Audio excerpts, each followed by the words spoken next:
അടിസ്ഥാന സൗകര്യ വികസനത്തിൽ കേരളത്തിലെ തന്നെ ഏറ്റവും വലിയ റെയിൽവേ സ്റ്റേഷനാകാൻ ഒരുങ്ങുന്ന കോഴിക്കോട് സ്റ്റേഷനിൽ 3 നിർദ്ദിഷ്ട പദ്ധതികളും ഇടം വന്നു എന്നതാണ് വാർത്ത. വരുമോ ഇല്ലയോ എന്ന് ഏറെ നാളായി നാട് ചർച്ച ചെയ്യുന്ന കെ-റെയിൽ, ലൈറ്റ് മെട്രോ, റെയിൽപാത വികസനം എന്നീ പദ്ധതികൾക്കാണ് കേന്ദ്ര റെയിൽ മന്ത്രാലയം അംഗീകാരം നൽകി വിശദ പദ്ധതി രേഖയും സ്ഥലവും ഉറപ്പിച്ചിരിക്കുന്നത്. അർജുൻ, ദൃശ്യങ്ങൾ കൂടി കാണിക്കണം. Kozhikode railway station. 3 വർഷം കൊണ്ട് പ്രവൃത്തി തീർക്കാനുള്ള ശ്രമവുമായി നടത്തുന്ന കോഴിക്കോട് റെയിൽവേ സ്റ്റേഷൻ നവീകരണത്തിൽ കിഴക്ക് വശത്ത് ലൈറ്റ് മെട്രോയ്ക്കും പടിഞ്ഞാറ് ഭാഗത്ത് കെ-റെയിലിനുമാണ് സ്ഥലം നിർണ്ണയിച്ചിട്ടുള്ളത്. പടിഞ്ഞാറ് ഭാഗത്ത് പുതുതായി നിർമ്മിക്കുന്ന ടെർമിനൽ കെട്ടിടത്തിനും നിലവിലുള്ള 4ാം പ്ലാറ്റ്ഫോമിനും ഇടയിൽ 2 റെയിൽവേ ട്രാക്കുകൾക്കിടയിലുള്ള അതിനിടയിൽ കൂടിയുള്ള സ്ഥാനവും നിർണ്ണയിച്ചിട്ടുണ്ട്. 1988 ജനുവരി 2-ന് കമ്മീഷൻ ചെയ്ത അതിലൊരു വലിയ മിസ്റ്റേക്ക് ഉണ്ട് കേട്ടോ. 1888 ജനുവരി 2-ന് കമ്മീഷൻ ചെയ്ത കോഴിക്കോട് റെയിൽവേ സ്റ്റേഷനിൽ 136 വർഷത്തിന് ശേഷം ആദ്യമായാണ് അടിമുടി പരിഷ്കാരം വരുന്നത്.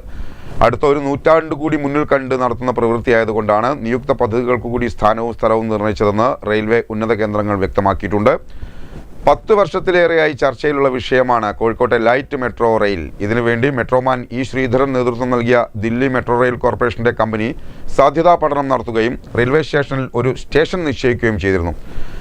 സമാനമായ രീതിയിൽ 7 വർഷം മുൻപാണ് കെ-റെയിൽ ഡെവലപ്മെന്റ് കോർപ്പറേഷൻ റെയിൽവേ ലൈനിന് സമാന്തരമായി ഭൂഗർഭപാതയായും ആകാശപാതയായും സമനിരപ്പിലൂടെയുമായി അതിവേഗ തീവണ്ടി ഓടിക്കുവാൻ തീരുമാനിച്ചത്. അപ്പോൾ സ്റ്റേഷന്റെ തെക്ക് കിഴക്ക് ഭാഗത്ത് ആനിഹാൾ റോഡ് റെയിൽവേ റോഡുമായി ചേരുന്ന ഭാഗത്താണ് ലൈറ്റ് മെട്രോയ്ക്ക് സ്ഥാനം നിശ്ചയിച്ചിരിക്കുന്നത്.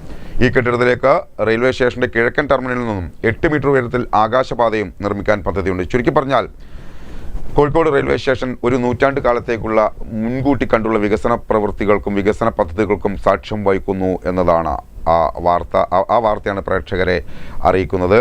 ഒപ്പം തന്നെ ഈ നിർദ്ദിഷ്ട പദ്ധതികൾക്കെല്ലാം സ്ഥലം നീക്കി വെക്കുന്നുണ്ടെങ്കിലും പദ്ധതികൾ പൂവണിയുന്നതുവരെ ഇതെല്ലാം കാറ്, ബൈക്ക് പാർക്കിങ്ങിനായി ഉപയോഗിക്കാനാണ് റെയിൽവേ നിലവിൽ തീരുമാനിച്ചിട്ടുള്ളത്.